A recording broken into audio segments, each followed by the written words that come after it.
President wa Uganda People's Congress ori omuri Kisoro nagira ngo abatezi b'akaruuru nabashaba munonga sente omukaruuru aka. We are seeing the desperation of citizens where any small token makes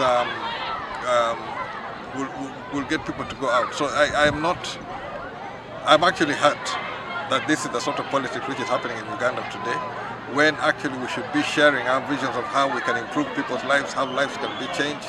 Akena hona yagamba havutikirizana oburyo mu kibiina kya National Resistance Movement omu district eya Kisoro.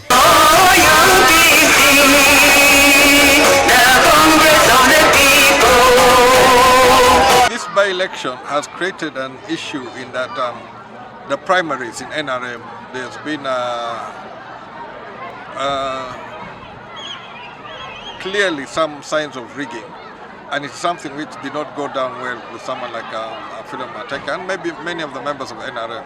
Ebyo bikiryaho Dr. Chris Waryomunsi, Minister w'ebyamakuru yarabura abantu bona kwerinda kwebaganisa mu mdini hamwe n'enganda omukaruuru aka.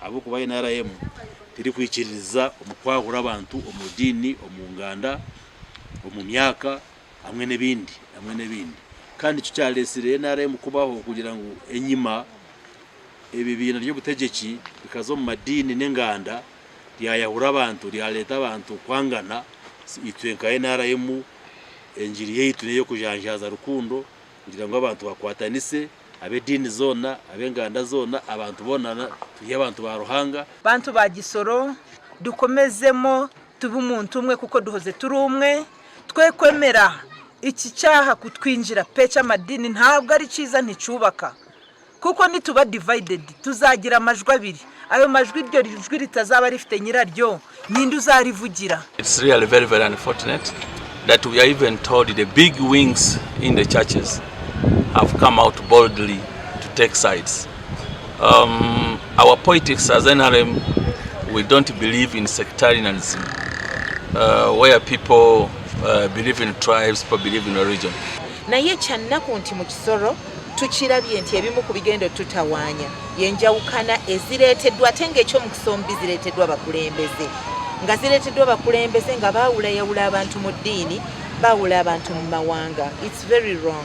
Akaruuru aka nako kuteerwa izooba ly'Olwakana esandeegi kandi abeesimbireho hariho Rose Kabagenyi owa NRM, Akifeza Grace otiina ekibiina, Salim Sultana owa National Unity Platform, Aisha Chimpaye owa People's Progressive Party, Juliet Musanase owa Forum for Democratic Change na Mebo Ingabire owa Uganda People's Congress.